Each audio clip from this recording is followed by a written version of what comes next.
నమస్తే, welcome to big discussion. నేను వర్మ. ఆంధ్రప్రదేశ్లో పరిస్థితులు రోజు రోజుకి వేడెక్కుతున్నాయి. ఒకవైపు ఎన్నికలు, మరోవైపు విశాఖ హక్కుపై నిరసనలతో ఏపీ హీటెక్కుతుంది. స్టీల్ ప్లాంట్ ప్రైవేటీకరణకు వ్యతిరేకంగా విశాఖ ఉక్కు పరిశ్రమ పోరాట సమితి ఇచ్చిన పిలుపు మేరకు నేడు రాష్ట్ర వ్యాప్తంగా బంద్ కొనసాగుతుంది. బీజేపీ మినహా రాష్ట్రంలోని అన్ని పార్టీలు, ప్రజా సంఘాలు, కార్మిక సంఘాలు బంద్కు సంపూర్ణంగా సహకరిస్తున్నాయి. ప్రభుత్వం కూడా మద్దతు ప్రకటించింది. పోరాట సమితి పిలుపు మేరకు రాష్ట్రంలోని అన్ని విద్యా సంస్థలు, విశ్వవిద్యాలయాలు మూతపడ్డాయి. ఆంధ్రలోని ఆంధ్ర విశ్వవిద్యాలయాన్ని మూసేస్తున్నట్లు అధికారికంగా ప్రకటించారు. లారీ యజమానుల సంఘాలు, ప్రజా సంఘాలు, మహిళా సంఘాలు, కార్మిక సంఘాలు బంద్కు మద్దతునిచ్చాయి. రాష్ట్ర వ్యాప్తంగా ఆర్టీసీ బస్సులన్నీ డిపోలకే పరిమితమయ్యాయి. ఇవాళ మధ్యాహ్నం 1 గంట వరకు బస్సులన్నీ డిపోలకే పరిమితం కానున్నాయి. ఇదిలా ఉండగా రాష్ట్రంలో ఎన్నికల వేడి పెరుగుతుంది. ప్రచారాల్లో అభ్యర్థులు దూసుకుపోతున్నారు. ముఖ్యంగా జనసేన పార్టీ అభ్యర్థులు వాడవాడలా ప్రచారాలతో ప్రజలతో మమేకం అవుతున్నారు. ఇప్పటికే రాష్ట్ర వ్యాప్తంగా చంద్రబాబు, నారా లోకేష్ ప్రచారం పేరుతో చుట్టేస్తున్నారు. ఇక ఇవే అంశాలపై ఈనాటి బిగ్ డిస్కషన్ కొనసాగిద్దాం. మనతో పాటుగా చర్చలో పాల్గొంటున్నారు శ్రవణ్ కుమార్ గారు, టీడీపీ మాజీ ఎమ్మెల్యే, మనతో పాటుగా లైవ్లోకి అందుబాటులోకి రానున్నారు. శివశంకర్ గారు, జనసేన ప్రధాన కార్యదర్శి, మనతో పాటుగా లైవ్లోకి అందుబాటులోకి వచ్చారు. రఘునాథ్ బాబు గారు, బీజేపీ అధికార ప్రతినిధి కూడా మనతో పాటుగా లైవ్లో జాయిన్ అయ్యారు. మరి కాసేపట్లో కాకుమార్ రాజశేఖర్, వైసీపీ అధికార ప్రతినిధి కూడా మనతో పాటుగా లైవ్లో జాయిన్ అవబోతున్నారు. ముందుగా శ్రవణ్ కుమార్ గారు వెర్షన్ తీసుకుందాం. శ్రవణ్ గారు, గుడ్ మార్నింగ్ అండి. నమస్కారం. వినిపిస్తుందండి? నమస్తే శ్రవణ్ గారు, వినిపిస్తుంది. శ్రవణ్ గారు, ఎలా చూడాల్సి ఉంది? స్టీల్ ప్లాంట్కి సంబంధించి విశాఖ ఉక్కు ఆంధ్రలో హక్కు నినాదంతో గతంలో ఏవైతే ప్రాణ త్యాగాలకి ఫలితంగా ఆ ఉక్కు పరిశ్రమను సాధించుకున్నారో ఆ పరిశ్రమకి ఇప్పుడు రెక్కలొచ్చే పరిస్థితి నెలకొనుంది. దీని మీద అధికార పార్టీతో పాటుగా అందరూ పోరాటాలు చేస్తూనే ఉన్నారు, దాన్ని సాధించుకుంటామని చెప్తానే ఉన్నారు. ఈరోజు రాష్ట్ర వ్యాప్తంగా బంద్కి అందరూ మద్దతు ఇచ్చిన పరిస్థితి. అసలు ఉక్కు పరిశ్రమ మీద కేంద్ర ప్రభుత్వ వైఖరిని ఏ రకంగా మీరు ఎండగట్టే ప్రయత్నం చేస్తున్నారు? భవిష్యత్తు కార్యాచరణ ఏంటి? దాన్ని కాపాడుకోవడానికి ప్లీజ్. ఇందులో విశాఖ ఉక్కు ఆంధ్రుల హక్కు అనేది చాలా ఏమనాలి, దాన్ని ఎంతో కాలం క్రితం దీన్ని సాధించుకోవటాని కోసం హక్కు హక్కు అని మనమందరం కూడా అన్ని ప్రాంతాల ప్రజలు ఈ విశాఖ ఉక్కును సాధించుకున్నారు. ఆనాడున్న ప్రజల యొక్క పోరాటం అంటే గతంలో ఉన్న జనరేషన్స్ ఏవైతే ఉన్నాయో వారందరూ కలిసి త్యాగం చేసి పోరాటం చేసి, మరి ఆ పోరాటంలో కొంతమంది ప్రాణాలు కోల్పోయి, కొంతమంది జైళ్ల పాలయ్యి, మరికొంతమంది దెబ్బలు లాఠీలు తిని ఉద్యమాల యొక్క ఫలితము విశాఖపట్నం యొక్క ఉక్కు పరిశ్రమ. అది 1971లో అప్పుడు ఇందిరాగాంధీ గారు మరి దానికి అనౌన్స్ చేశారు, శంకుస్థాపన చేశారు. తర్వాత దానికి ముందు మా తాడికొండ నియోజకవర్గానికి నేను ప్రాతినిధ్యం వహిస్తున్నాను కాబట్టి దాని విషయం కూడా చెప్పాలి. అక్కడ టి అమృతరావు గారని, తవనంపల్లి అమృతరావు గారని గుంటూరు నుంచి వచ్చి విశాఖపట్నం కలెక్టరేట్ దగ్గర నిరాహార దీక్ష చేసి ఈ ఉద్యమాన్ని కొద్దిగా ఒక ఊపు తీసుకొచ్చిన వ్యక్తి అమృతరావు గారు. తర్వాత కాలంలో ప్రజలందరూ జాయిన్ అయ్యి విద్యార్థుల ఉద్యమానికి తోడయి అన్ని రాజకీయ పక్షాలు, అదేవిధంగా కొన్ని స్వతంత్ర పార్టీ ఎమ్మెల్యేలు కానీ, లేకపోతే కమ్యూనిస్ట్ పార్టీ ఎమ్మెల్యేలు కానీ, ఇతర ప్రతిపక్షంగా ఉన్న అప్పటి ఎమ్మెల్యేలు అందరూ కూడా, ఎంపీలు కూడా రాజీనామాలు చేయడం, ఇదంతా ఆ రాజీనామాల సందర్భంగా దీని మీద ఒక పెద్ద ఉద్యమం చెలరేగటం. ఆ ఉద్యమం ద్వారా సాధించుకున్న హక్కు అది. విశాఖపట్నంలో ఒక 5 ప్లాంట్లు పెడితే 5లో విశాఖపట్నం కూడా ఒకటి ఉంటుందని, విశాఖపట్నం అనువైన ప్రదేశం అని అప్పటి కన్సార్టియం ఒక రిపోర్ట్ ఇచ్చి, ఆ రిపోర్ట్ ప్రకారం విశాఖపట్నం అనువైంది, తీర ప్రాంతం ఉంది, ఆ తీర ప్రాంతంలో ఉక్కు కర్మాగారం ఉండాలని సాధించుకున్నారు. దాని నిర్మాణానికే దాదాపు 20 ఏళ్ళు పైన, దాదాపు 20-25 ఏళ్ళు దాటిపోయింది. నిర్మాణానికే చాలా సమయం పట్టింది. ఒకవేళ అనౌన్స్ చేసిన తర్వాత కూడా అనేక సంవత్సరాల పాటు దాన్ని తాత్సారం చేసి చివరికి నిర్మాణం చేయక తప్పింది కాదు. అలాంటి పోరాటాలతో, ఉద్యమాలతో, అదేవిధంగా అనేక ఒడిదుడుకుల మధ్య అనేక మంది త్యాగాల ఫలితంగా ఏర్పడి 32 మంది ప్రాణాలు కోల్పోయారు. అనేక మంది లాఠీ దెబ్బలు తిన్నారనేది విద్యార్థులు ప్రతి వాడవాడల అంటే గ్రామాన ఈ ఉద్యమం ఉవ్వెత్తున ఏర్పడింది. ఇప్పటి ఆంధ్రప్రదేశే కాదు, సమైక్య ఆంధ్రప్రదేశ్లో కూడా దీనికోసం చనిపోయిన వారు ఉన్నారు. చిన్న వాళ్ళు చనిపోయారు. చాలా చిన్న వాళ్ళు, చిన్న హోటల్ కార్మికులు, రకరకాల వాళ్ళు, లారీ డ్రైవర్లు, లారీ క్లీనర్లు, హోటల్ కార్మికులు కూడా ఇందులో పోలీసుల యొక్క దమనకాండకి బలైపోయారు. తద్వారా ఇది అనేక పోరాటాల ఫలితంగా విశాఖ ఉక్కు వచ్చాయి. ఇప్పుడు మరొక పోరాటం చేయాల్సిన పరిస్థితి. కారణం ఏమిటంటే కేంద్రంలో ఉన్న బీజేపీ ప్రభుత్వం, మరి ముఖ్యంగా నరేంద్ర మోడీ గారి యొక్క పాలసీ ఏమిటంటే ఒక 4 మినహాన్ని అమ్మేస్తాం, ప్రైవేట్ వ్యక్తులకు అమ్మేస్తాం. ఆ అమ్మేసే చర్యలో భాగమే ఇది కనపడతా ఉంది. దానికి చెబుతున్న కారణాలు కూడా సహేతుకంగా కనిపిస్తుంది. ముందు మనమైతే ఈ ఉద్యమానికి సంబంధించి ఎప్పుడైతే గతంలో కూడా పోస్కో వాళ్ళు రావటం, దాని మీద కొంతమంది కార్మిక సంఘాలు పోరాటం చేయటం, దాని నుంచి మరలా ఇప్పుడు ఈ యొక్క పోస్కో వాళ్ళు మరలా వచ్చి ముఖ్యమంత్రి గారు జగన్మోహన్ రెడ్డి గారిని కలియటం, వాళ్ళు అందరూ కూడా ఒక ఒప్పందానికి రావటం, ఇదంతా కూడా కేంద్ర ప్రభుత్వం, ప్రైవేటు వ్యక్తులు మరియు ప్రభుత్వం, రాష్ట్రంలో ఉన్న ప్రభుత్వం, వీళ్ళ ముగ్గురు కలిసి ఒక చర్చ చేసుకొని దీన్ని అమ్మేయటానికి నిర్ణయం చేస్తున్నారు. ఒకటేమో పాలసీలో భాగం. ఈ కాంగ్రెస్ పెట్టింది ఏది కూడా ఇక్కడ నిలవడానికి లేదు. ప్లానింగ్ కమిషన్ అని పేరు తీసేయచ్చు, లేకపోతే కాంగ్రెస్ పెట్టిన పరిశ్రమలు తీసేయచ్చు. అది వాళ్ళ పోరాటంలో భాగంగా ఇంకొక మంచిగా చేయాలి, పేర్లు మార్చుకోవచ్చు, ఏదైనా చేయొచ్చు. కానీ కాంగ్రెస్ చూపించింది ఏది కూడా ఉంచకూడదని బీజేపీ వాళ్ళు ఆలోచిస్తున్నారు. దీనికి వాళ్ళు చూపిస్తున్న కారణాలు కూడా సహేతంగా లేవు. ఏమంటే ఇది నష్టాలకు వస్తుంది. ఆ నష్టాలను తీసేయడానికి ఏం చేయాలో ఆలోచించాలి. ఇక్కడ పోరాటంలో గమ్మత్తు ఏంటంటే ఈ రోజున బీజేపీ తప్ప అన్ని పార్టీలు మద్దతు ఇస్తున్నాయని మీరు ముందే చెప్పారు. అన్ని పార్టీలు ఏకంగా ఉన్నాయి, బీజేపీ మాత్రం వ్యతిరేకంగా ఉంది. వాళ్ళు ఏంటంటే ద్వంద్వ విధానం ఉంది. వైసీపీ ఏమో ద్వంద్వ విధానం అవలంబిస్తుంటే బీజేపీ వాళ్ళ స్థానికంగా ఒక రకంగా, కేంద్రంలో ఒక రకంగా. అటు రాజధాని అంశంలో అలాగే ఉన్నారు, ఇటు విశాఖపట్నం స్టీల్ ప్లాంట్ విషయంలో కూడా అలాగే ఉన్నారు. స్థానికంగానేమో ఇదంతా మేము చూస్తూ ఊరుకోము, నరేంద్ర మోడీ గారు, బీజేపీ ప్రభుత్వం దీన్ని ఏమి చేయదు అని చెప్తాను. అక్కడ నరేంద్ర మోడీ గారు శంకుస్థాపన చేశారు అమరావతికి. ఇక్కడ నరేంద్ర మోడీ గారు అమ్మేయటానికి పునాది మొదలు పెట్టారు. ఆయన స్పష్టంగా చెబుతున్నారు. సో ఈ రకంగా నడుస్తున్న ఉద్యమానికి మరి ఖచ్చితంగా బాధ్యత బీజేపీ తీసుకోవాలి. శ్రవణ్ గారు, దొంగ నాటకం ఆడుతున్న వైసీపీ శ్రవణ్ గారు తీసి బయటికి రావాలి. శ్రవణ్ గారు, మీ వీడియో ఆఫ్ అయింది, ప్లీజ్ ఒకసారి చెక్ చేసుకొని మళ్ళీ వస్తాను మీ దగ్గరికి. మీ వీడియో ఆఫ్ అయింది, ప్లీజ్ చెక్. మనతో పాటుగా శివశంకర్ గారు కూడా జాయిన్ అయ్యారు, జనసేన ప్రధాన కార్యదర్శి. శివశంకర్ గారు, గుడ్ మార్నింగ్. గుడ్ మార్నింగ్ అండి వర్మ గారు. చర్చలో పాల్గొన్న వాళ్ళందరికీ కూడా వెరీ గుడ్ మార్నింగ్. శివశంకర్ గారు, ఎలా చూడాలి? మీరు విశాఖపట్నంలోనే ఉన్నారు. విశాఖ స్టీల్స్ మరో పోరాటం, ఉక్కు పోరాటం ఉధృత రూపం దాలుస్తుంది. కానీ ఎప్పటికీ కూడా ఆ స్టీల్ ప్లాంట్, ఆ మనోభావాలు ఏవైతే ఉన్నాయో, ఆ హక్కు ఏదైతే ఉందో దాని మీద ఒక క్లారిటీ లేని పరిస్థితి ఈరోజు కేంద్ర ప్రభుత్వంలో ఉంది. రాష్ట్ర ప్రభుత్వం కూడా ఈరోజు ఖచ్చితంగా మేము సంఘీభావం తెలుపుతున్నాము, మధ్యాహ్నం వరకు కూడా బస్సులు కూడా మేము తిరగనేము, అన్ని కాలేజీలు అవనివ్వండి, లేకపోతే స్కూల్స్ అవనివ్వండి, షాపింగ్ మాల్స్ అవని అన్నీ బంద్ చేసామని వాళ్ళు కూడా మద్దతు ఇస్తున్నారు. కానీ బీజేపీ వైఖరి ఇందులోని.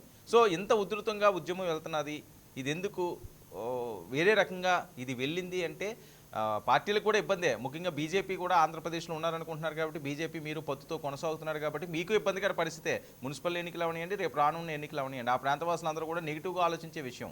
ఎందుకంటే విశాఖ పేరు వచ్చిందంటే విశాఖ ఉక్కు అంతే, స్టీల్ ప్లాంట్. విశాఖలో ఏమున్నారా అంటే ముఖ్యంగా చెప్పేది బీచ్, స్టీల్ ప్లాంట్ కొన్ని ఉన్నాయి. అందులో ప్రధానంగా వచ్చేది స్టీల్ ప్లాంట్ అంశం వస్తుంది. సో ఇంత సెన్సిటివ్ ఇష్యూని ఎందుకు రాజుకునేలా రోజు రోజుకి చేస్తున్నారు? ప్లీజ్. వరం గారు, ఇప్పుడే చెప్పారు మీరు, రాష్ట్ర ప్రభుత్వం కూడా మద్దతు ప్రకటించింది అని చెప్పేసి ఒక్క బీజేపీని దోషిగా చేయడానికి ఒక ప్రయత్నం మీ మాటల్లో కనబడింది. కానీ నో అది నో నో కరెక్టా? అదేం కాదు బీజేపీ వాళ్ళే సంఘీభావం తెలపట్లేదు, అందరూ అన్- రెడీగా ఆ ఉన్నారు. ఇప్పుడు నేను అంటుంది ఏంటంటే రాష్ట్ర ప్రభుత్వం చేయవలసిన పనులు ఏవైతే ఉన్నాయో అవి చేయకుండా నేను బస్సులు ఆపేస్తాను, పాదయాత్ర చేస్తాను, విశాఖ ఉక్కుని కాపాడుతాము, డబల్ స్టాండర్డ్స్ మాటలు. పోస్కో ఒప్పందం ఎవరు కుదుర్చుకున్నాడండి? కార్మిక సంఘ నాయకులకు తెలియకుండా, ఇక్కడ విశాఖ నాయకులకి ఆంధ్ర నాయకులకు తెలియకుండా ఎవరు కుదుర్చుకున్నారు? వాళ్ళని ఎవరు ఇన్వైట్ చేశారు స్టీల్ ప్లాంట్కి? అధికార లాంఛనాలతో వాళ్ళని లోనికి ఎవరు తీసుకెళ్లారు? ఈ రాష్ట్ర ప్రభుత్వమే. రాష్ట్ర ప్రభుత్వం ద్వంద్వ నీతి, యాక్చువల్గా ఆ ద్వంద్వ నీతిని ఎండగట్టాలి.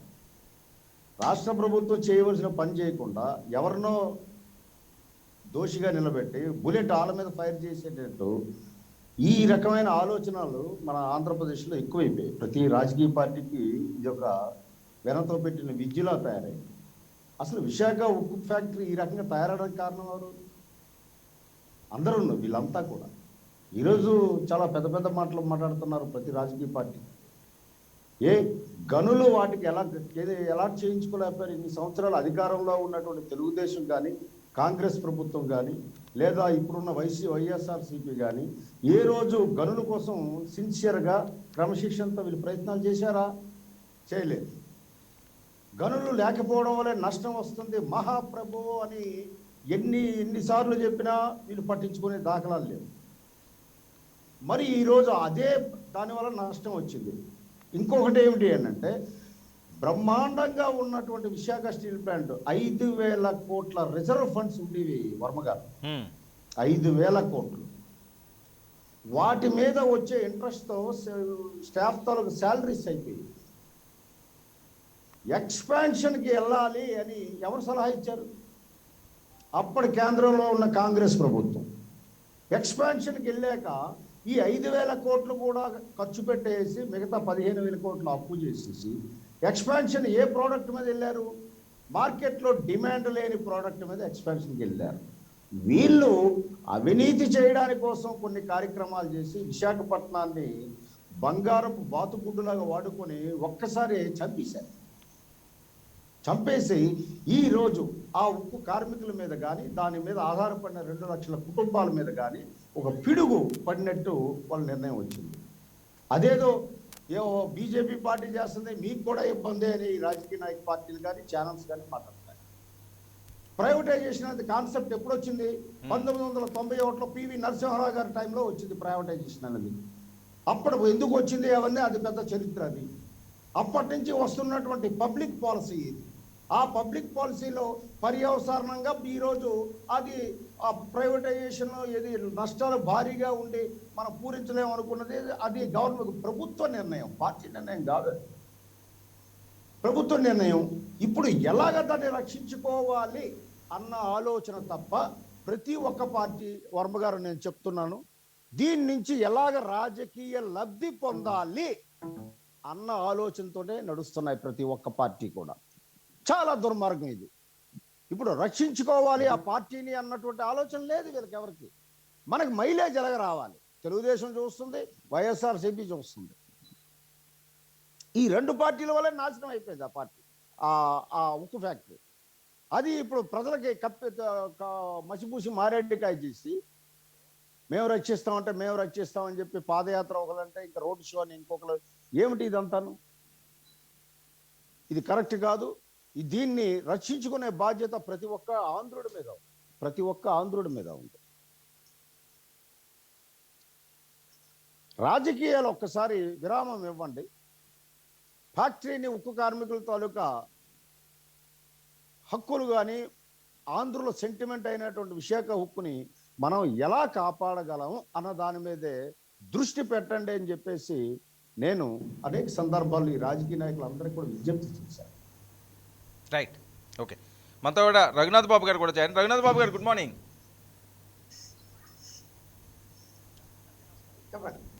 రఘునాథ్ బాబు గారు, ఆంధ్రుల హక్కు మరొక ఉధృత రూపం దాల్స్తుంది. రోజు రోజుకి అక్కడ ఆందోళనలు పెరుగుతున్నాయి, నిరాహార దీక్షలు పెరుగుతున్నాయి, అంతా సంఘీభావం జరుగుతున్నారు. అమరావతి రైతులు కూడా వాళ్ళకి సంఘీభావం తెలుపుతున్నారు. ఇప్పటికీ కూడా శిబిరాలు ఏర్పాటు చేసుకుండి వాళ్ళు కొనసాగిస్తున్నారు. సో ఇదంతా కూడా రాష్ట్రం అంతా పాకుతుందేమో అనిపించట్లేదా మీకు? దీనికి ఎక్కడో దగ్గర ఒక చెక్ పెట్టాలో లేకపోతే ఏదో డిసిషన్ తీసుకోవాలని సీరియస్గా? ఈ నేను స్కూల్లో చదువుకునేటప్పుడు ఈ విశాఖ ఉప్పు, ఆంధ్ర ఉప్పు గ్యాస్ స్టేషన్ వచ్చింది. ఆ తర్వాత నేను యూనివర్సిటీలో చదువుకునేటప్పుడు దానికి శాంక్షన్ అయ్యి ల్యాండ్ ఎక్విజిషన్ చేశారు. నాకు అప్పటి నుంచి మరి వైజాగ్ ఏంటో తెలుసు కాబట్టి విశాఖపట్నం స్టీల్ ప్లాంట్ ముందు, స్టీల్ ప్లాంట్ తర్వాత అన్నట్టుగా మనం భావించుకోవచ్చు. దాని యొక్క ప్రాధాన్యత.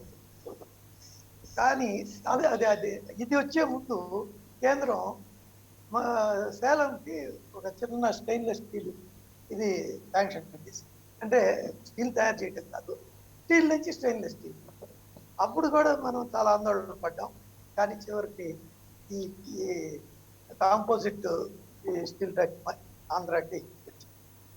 కానీ ఇక్కడ నాకు అర్థం కాని ఇంకొక విషయం ఏంటంటే, ప్రైవేటైజ్ చేయటం అంటే అవన్నీ ఫ్యాక్టరీ మూసేసి ఎంప్లాయీస్ తీసేసి అవన్నీ రియల్ ఎస్టేట్ ల్యాండ్స్కి అమ్ముకోవటం అనేటటువంటి భావం అందరూ భక్తులు కూడా, అయితే అందరు రాజకీయ పార్టీలు కూడా ఇస్తున్నారు.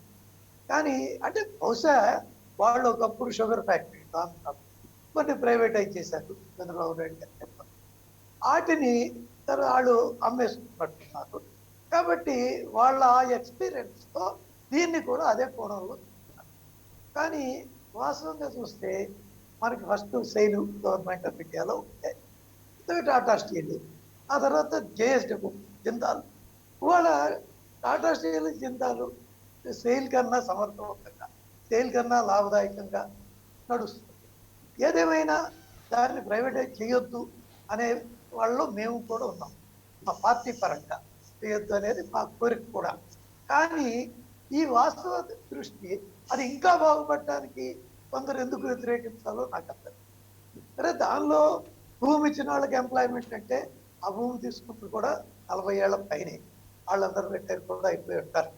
ఏదో అని మిగిలిన వాళ్ళకి తీసేయమంటలేదు కదా. అక్కడ ఎక్స్పాన్షన్ స్కోప్ ఉంది. అక్కడ నేను గతంలో ఈ కడప స్టీల్ ప్లాంట్ విషయంలో కేంద్ర మంత్రిని కలిసినప్పుడు ఆయన నాతో ఒక మాట అన్నారు.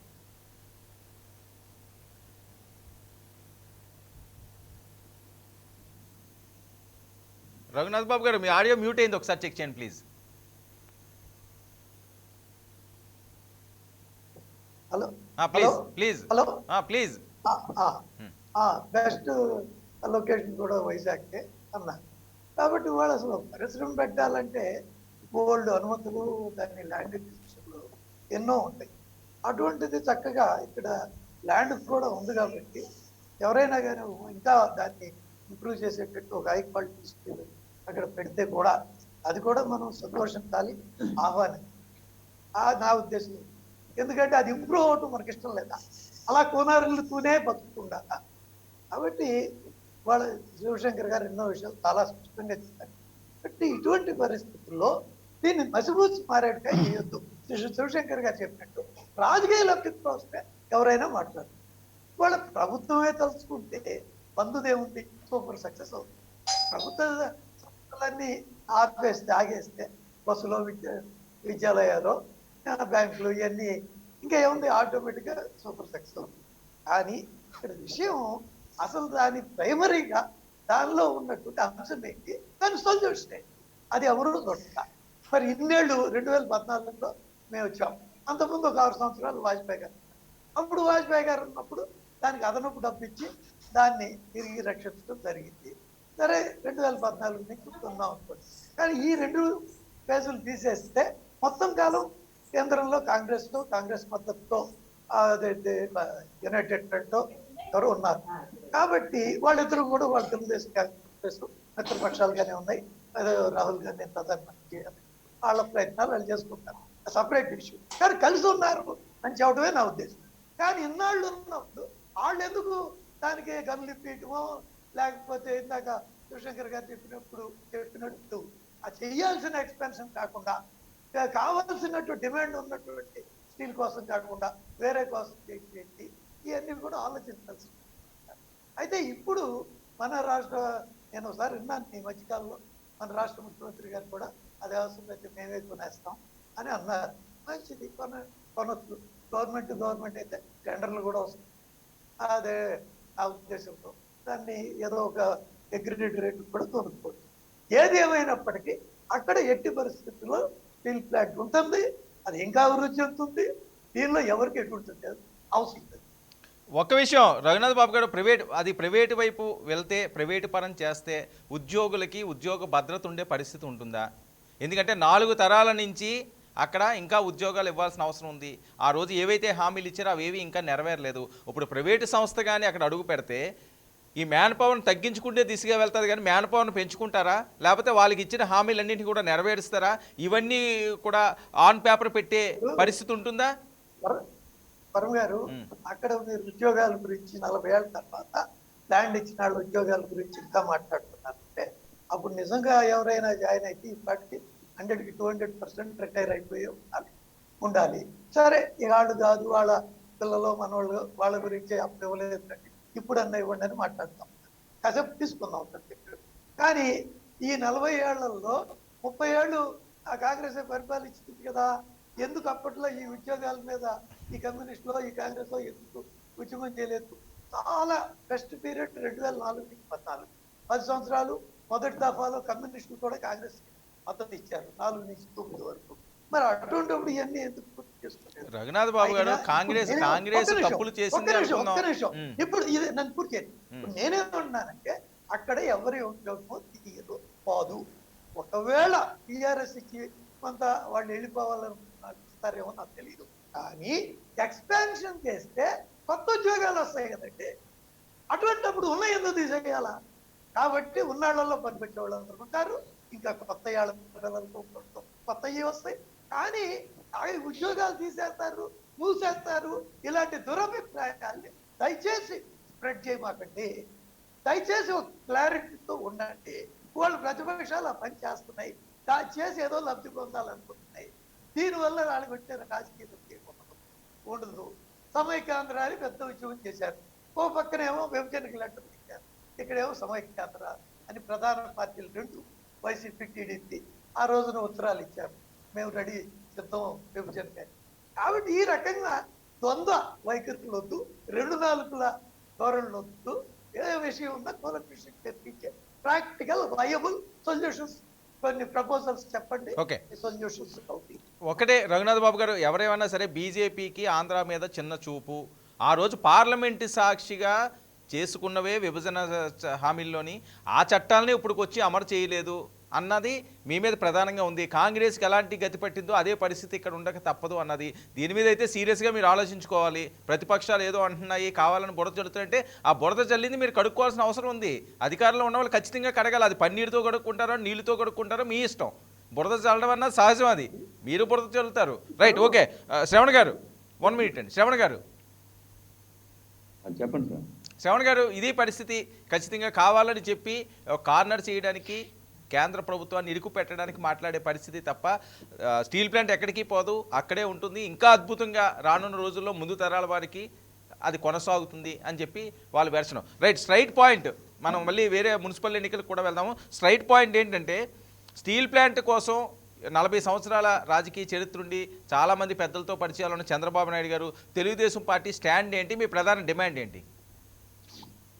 ఇప్పుడు రఘునాథ్ బాబు గారును శివశంకర్ గారు చెప్పింది చాలా బ్రహ్మాండంగా ఉంది. మరి వాళ్ళు ఎందుకు రావట్లేదు ముందుకి? ఇప్పుడు స్టీల్ ప్లాంట్ రక్షించాలి, అమ్మేయటానికి రెడీగా ఉన్నారు. గంగవరం పోర్టు ఆదానికి వెళ్ళిపోతుందండి. స్టీల్ ప్లాంట్ అక్కడే ఉంటుందండి. కాకపోతే కేంద్ర ప్రభుత్వ రంగ సంస్థలో ఉండదు. అదానికో అంబానీకో లేకపోతే ఇంకెవరన్నా వారికి సంబంధించిన పోస్కోకి సంబంధించిన వాళ్ళకో అమ్మేస్తారు. అమ్మిన తర్వాత నాదని చెప్తే ఊరుకుంటారు ఎవరైనా ప్రభుత్వానికి సంబంధించి? తర్వాత ద్వంద్వ వైఖరి అంటున్నారు. ద్వంద్వ వైఖరి అంటే రాజధాని శంకుస్థాపన చేసిన ప్రధానమంత్రి గారు ఇప్పుడు రాజధాని గురించి ఎందుకు మాట్లాడరు? స్థానిక బీజేపీ నాయకులు ఏమంటున్నారు? రాజధాని ఇక్కడే ఉంటుంది, రైతులకు న్యాయం చేయమంటారు. అలాగే స్టీల్ ప్లాంట్ ఇక్కడే ఉంటుంది, అదే న్యాయం చేయమంటారు. ఇప్పుడు మేమందరం వాళ్ళ ప్రకారం రాజకీయాలు చేయడానికి, రాజకీయాలు నడిపిస్తున్నామని చెప్పి అంటున్నారు. ఓకే, మాది రాజకీయ పార్టీ, మేము రాజకీయమే చేస్తాం. ప్రజలకు ఏది మేలైతే ఆ రాజకీయమే చేస్తాం. మీరు కూడా రాజకీయ పార్టీ కదా, మీరు రాజకీయంగా ముందుకు రండి, స్టీల్ ప్లాంట్ రక్షించి చూపించండి, క్రెడిట్ అంతా మీరు తెచ్చుకోండి. ఎవరు కాదంటారు? మేము కాదంటలేదుగా.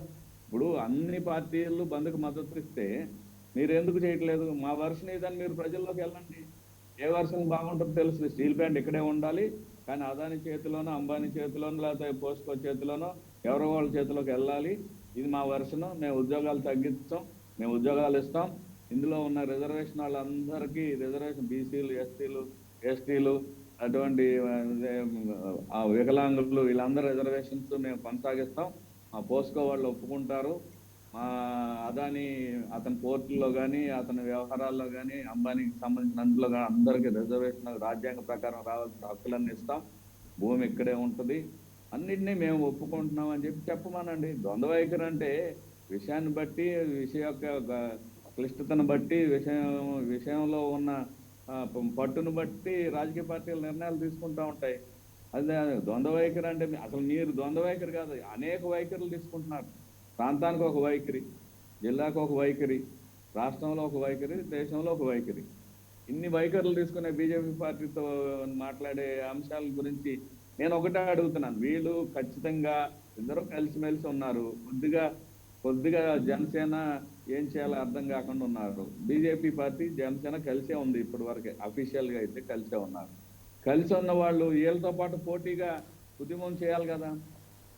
ప్రైవేటైజేషన్ అంటున్నారు. ప్రైవేటైజేషన్ అంటే ఉన్నాయి అమ్మమని కాదు, కొత్తగా ప్రభుత్వ రంగ సంస్థలు ఏర్పాటు చేయకుండా భవిష్యత్తులో వచ్చే పరిశ్రమలు కానీ, భవిష్యత్తులో వచ్చే అవకాశాలు కానీ ప్రైవేటు భాగస్వామ్యంతో చేయమని, అంతేగాని ఉన్నాటిని నమ్మమని కాదు.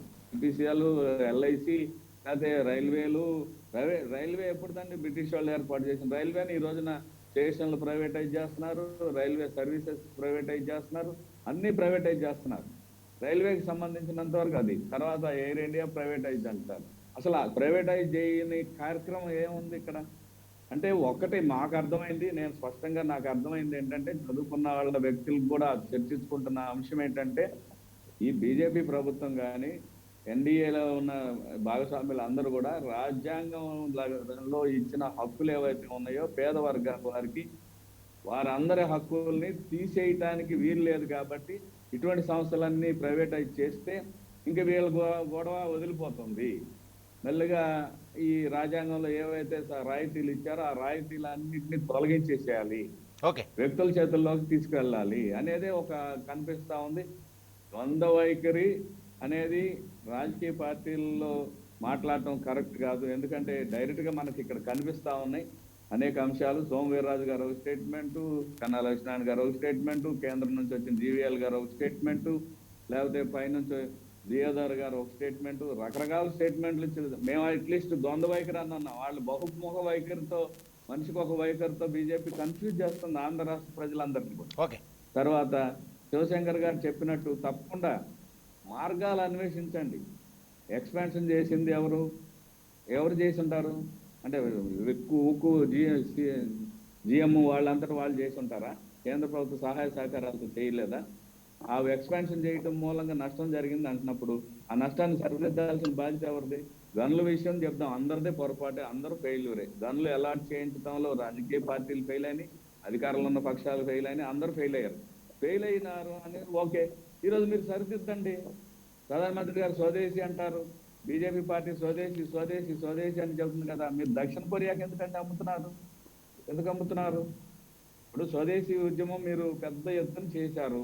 బీజేపీ పార్టీ, ఆర్ఎస్ఎస్, లేకపోతే దాని అనుబంధ సంస్థలు 45 అనుబంధ సంస్థలు ప్రతి బడికి, ప్రతి గుడికి, ప్రతి పల్లికి వెళ్ళి స్వదేశీ మంత్రం జపించి స్వదేశం రావాలి అని చెప్పారు.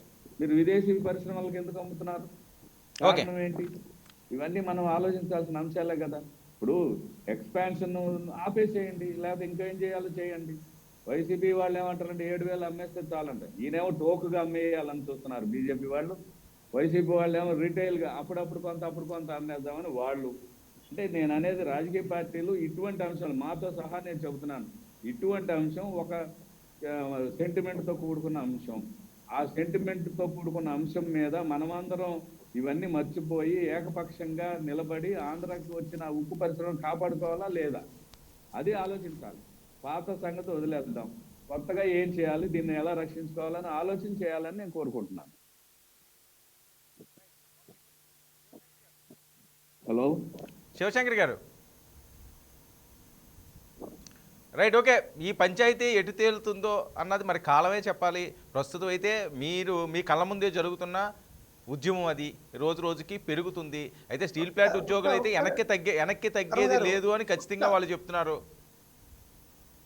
రఘునాథ్ బాబు గారు ఏదో చెప్తున్నారు మీరు. ఏం లేదు, ఇప్పుడు మన శ్రవణ్ కుమార్ గారు మాట్లాడి ఏమనంటే గంగవరం పోర్టు అదాని కొంట అంతే, అలాగే కృష్ణపట్నం పోర్టు కూడా కొంది, వాళ్ళు ఆల్రెడీ కృష్ణపట్నం కూడా కొన్నారు. ఇక్కడ ఒక ప్రైవేట్ పోర్టు ఇంకొక ప్రైవేట్ పోర్టు దొరుకుతుంటే అది కొనకూడదా? అది తప్ప నాకు అర్థం కాదు. పైగా కృష్ణపట్నం పోర్టు యాజమాన్యం యాజమాన్యం అదేంటి టీడీపీ వారికి సన్నిధులని కూడా అందరికీ తెలుసు. అటువంటిది వాళ్ళు అది అమ్ముకుంటే వాళ్ళని తప్పట్టాలి కానీ ఎందుకు అమ్ముతావు? అది వాళ్ళిద్దరి మధ్య ఒప్పుదల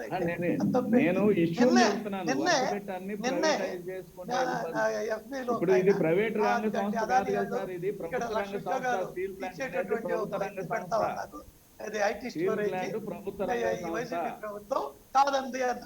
నేనన్నా దానికి రిప్లైగా అదాని అంటే ఏమాటంటే అది అదేంటి ఆంధ్రాకి వ్యతిరేకమైన గుజరాత్ అనుకూలమైన మోడీకి అనుకూలమైన మాట్లాడతారు.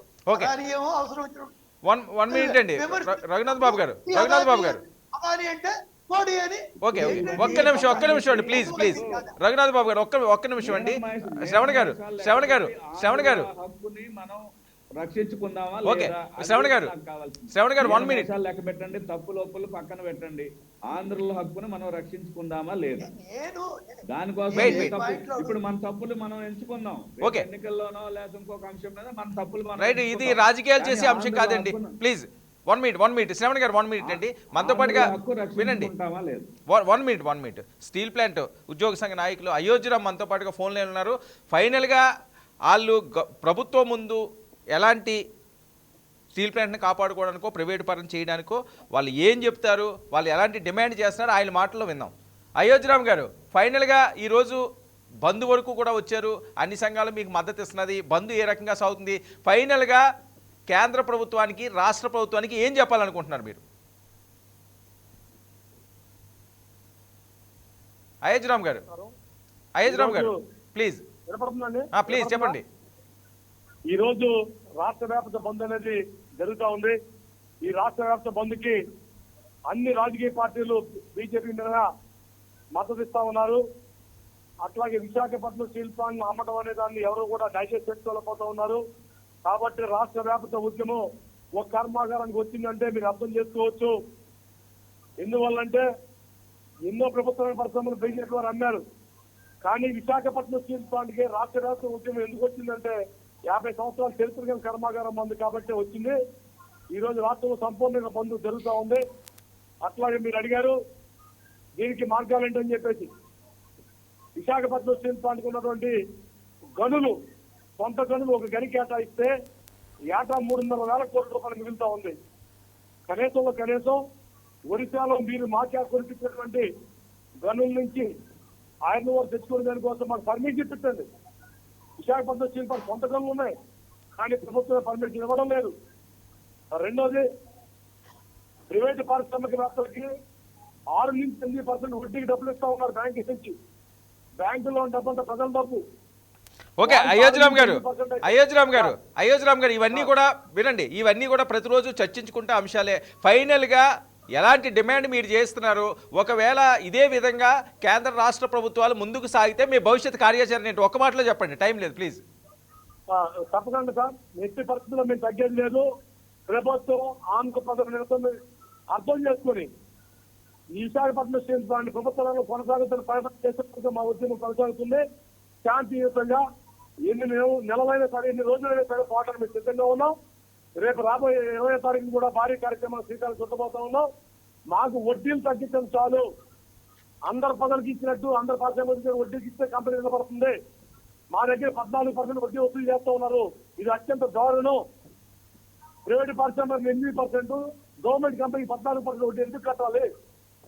వీటిని మాకు తగ్గిస్తే బ్యాంకులతో మాట్లాడి ఈక్విటీగా మారితే అప్పుల్ని ఖచ్చితంగా విశాఖపట్నం స్టీల్ ప్లాంట్ నిలబడుతుంది. భవిష్యత్తులో లక్షల మంది ఉద్యోగాలు వస్తాయి. ప్రభుత్వానికి వేల కోట్ల రూపాయలు పన్నులు కడుతుంది. Right, okay, thank you Ayodhyaram గారు. Thank you. శివశంకర్ గారు, ఇది పరిస్థితి. వాళ్ళు దీన్ని కాపాడుకోవడానికి ఎలా కాపాడుకోవాలో చెప్తున్నారు. ఒకవేళ లేదు అని ఇంకొక అడుగు ముందుకు వేస్తే ఏ రకంగా వెళ్తాము అన్నది కూడా ఒక హెచ్చరిక జారీ చేస్తున్నట్టుగానే ఉంది. ఎందుకంటే అందరూ సపోర్ట్ చేస్తున్నారు కాబట్టి ఎవరు ఇందులో నుంచి బ్యాక్ స్టెప్ వేయలేరు ఈ సిచ్యువేషన్లో. ప్లీజ్.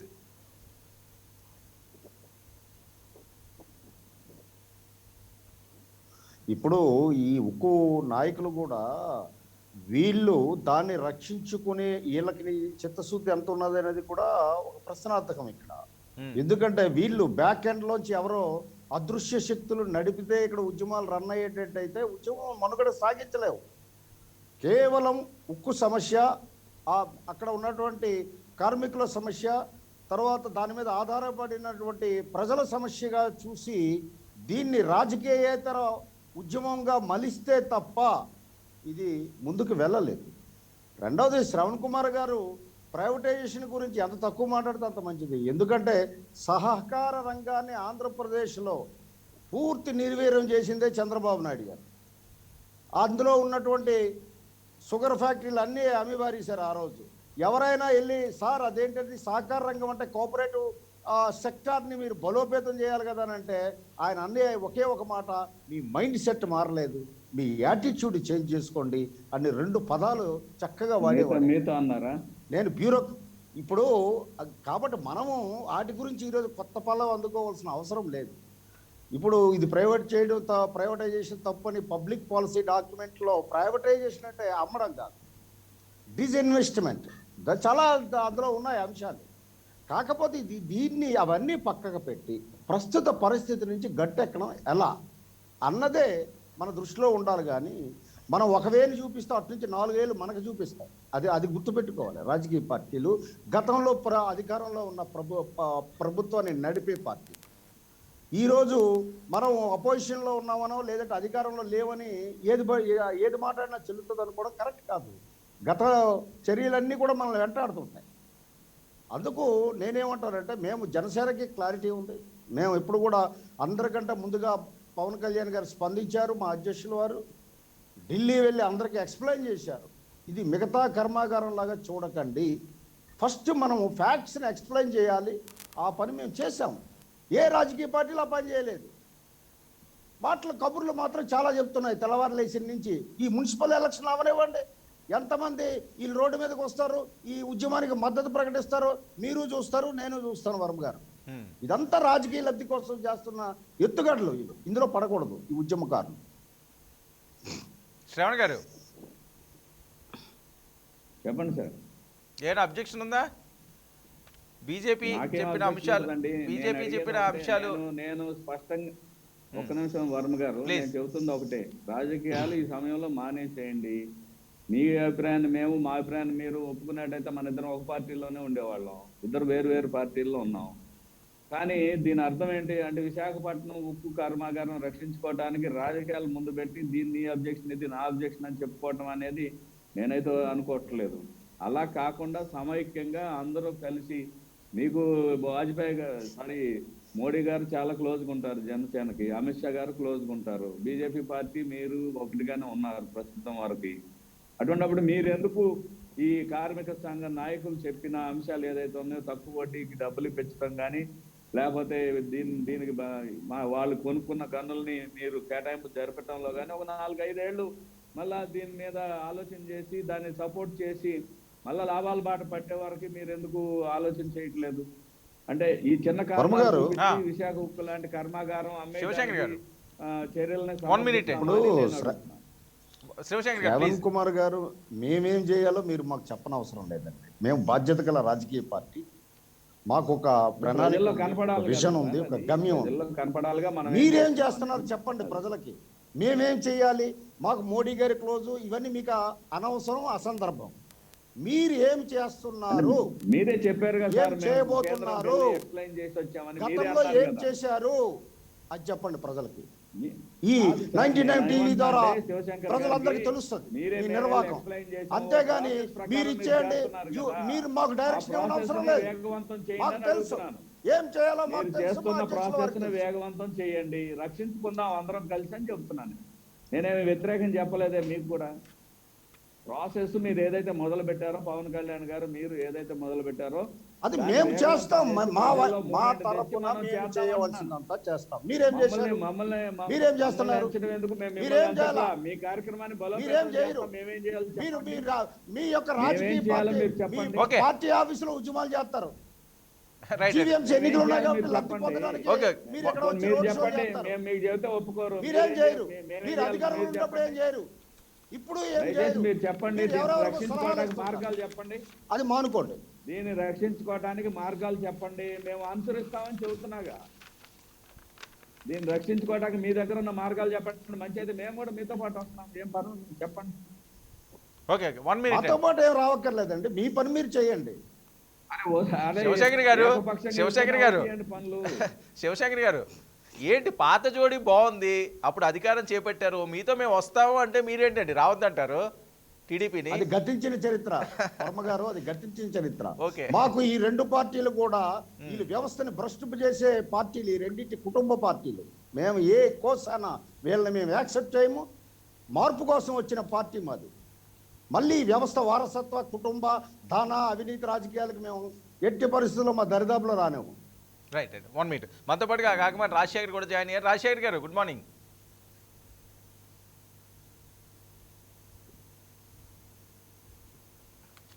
రాజశేఖర్ గారు ఆడియో మ్యూట్లో ఉన్నట్టు. ఓకే రాజశేఖర్ గారు,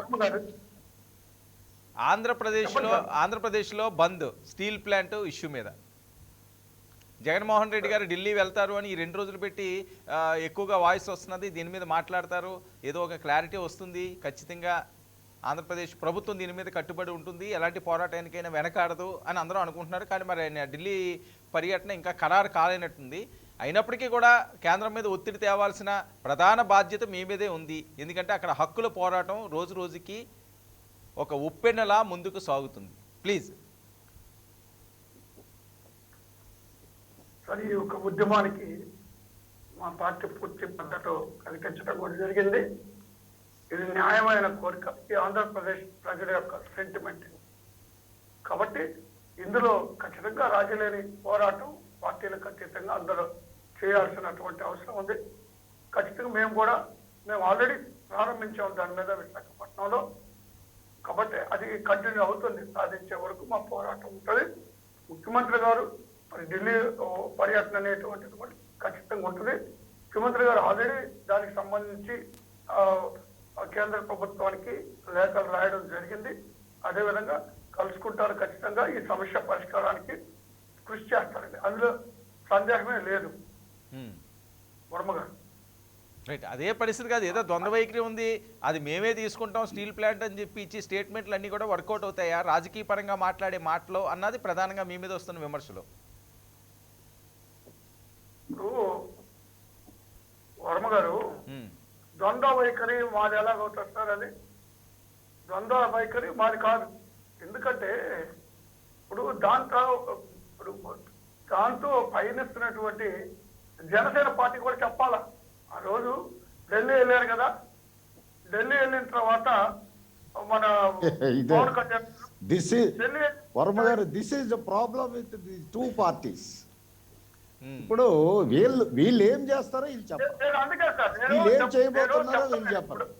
Varma garu Janasena party one minute Shivashankar garu చెప్పండి, కంప్లీట్ చేయనివ్వండి చూద్దాం. ఏం చెప్తారో విన్నాక మీరు చెప్తారు గారు. ప్లీజ్ రాజశేఖర్ గారు. సార్ ఇప్పుడు నాకు అర్థం కావట్లేదు. ఆ రోజు పవన్ కళ్యాణ్ గారు ఢిల్లీ పర్యటనకి వెళ్ళిన తర్వాత అన్ని విషయాలు మాట్లాడిన తర్వాత చివరిలో ఏమన్నారండి?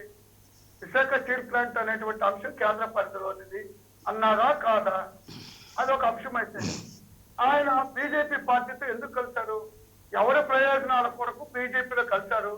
రాష్ట్ర ప్రయోజనాల కొరకు కలిశారా, లేదా స్వప్రయోజనాల కొరకు కలిశారా, లేకపోతే ఆయన ఏమైనా మరి ఆయన వ్యక్తిగత ప్రయోజనాలకు కలిసి ఏ ప్రయోజనాలకు కలిసినటువంటిది కాదండి, ఒక పార్టీ క్లారిటీ కావాలా?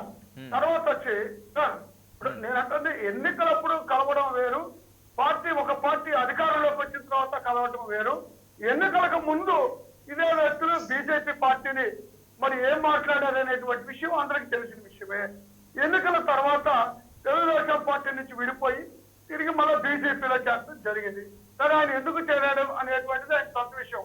విశాఖ ప్లాంట్ దానికి సంబంధించి చాలా స్పష్టంగా అది కేంద్ర పరిధిలో ఉన్నటువంటి అంశము అని మాట్లాడటం జరిగింది. కేంద్ర పరిధిలో ఉన్నటువంటి అంశం అయితే మరి ఆయన ఏం సాధించడానికి వెళ్ళినట్టండి? ఇప్పుడు తెలుగుదేశం పార్టీతో కలిసి ఉన్నారు.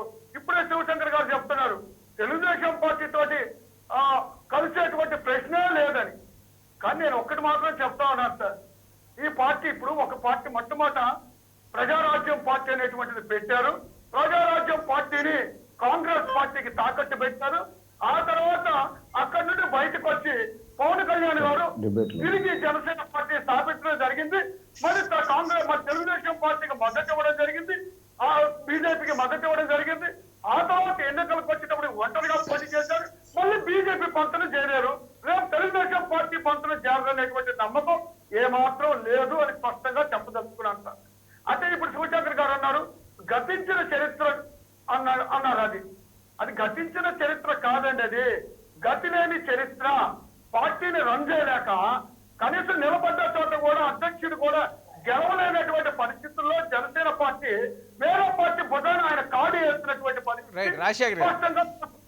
వర్మ గారు దీని మీద ఈ అంశం మీద డిబేట్ పెడితే రాజశేఖర్ గారు రమ్మను 2 గంటలు నేను కూర్చుంటాను. రైట్ రాజశేఖర్ గారు వాళ్ళ బండారం నేను బయట పెడతాను.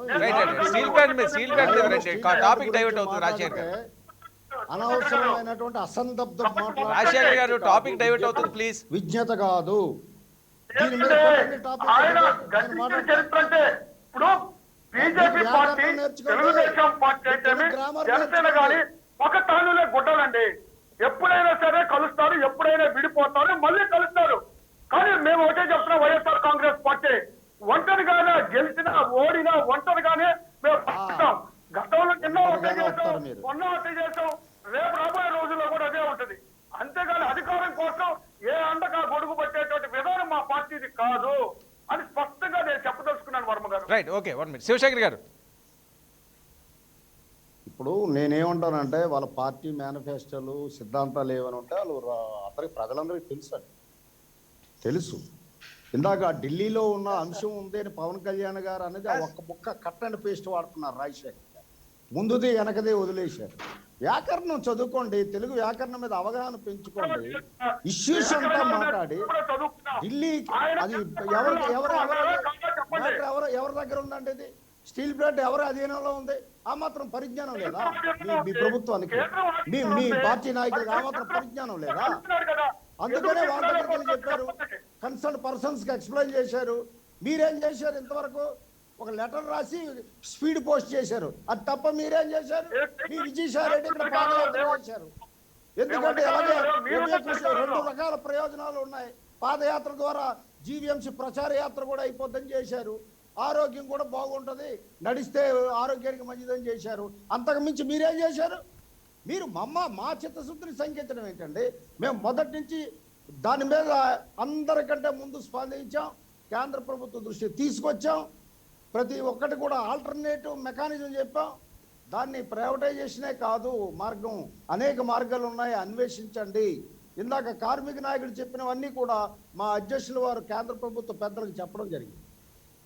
అప్పు ఏదో ఉందో ఈక్విటీగా మార్చండి, ఇంట్రెస్ట్ రేట్ తగ్గించండి, గనులు కేటాయిస్తే ఇమీడియట్గా అది లాభాల బాట పడుతుంది. దానికి చరిత్ర ఉంది, గతంలో లాభాల బాట పట్టిన చరిత్ర చెప్పడం జరిగింది.